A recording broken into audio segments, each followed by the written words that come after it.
Praise the lord. ఈ రోజు దేవుని వాగ్దానము. యెహోవాయందు భయభక్తులు గల వారి చుట్టూ ఆయన దూత కావలి ఉండి వారిని రక్షించును.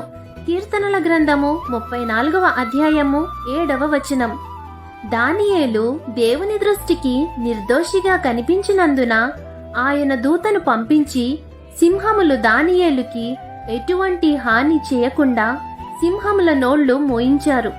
కనుక యెహోవాయందు భయభక్తులు కలిగియుండుము.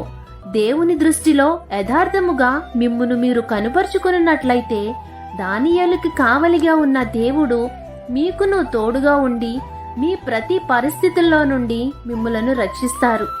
కాబట్టి ఈ దిన వాగ్దానం మీ జీవితంలో నెరవేరాలని కోరుకుంటూ దేవుని సువార్త పరిచర్యలో మీ సహోదరి. Amen. God bless you. Download ShareChat.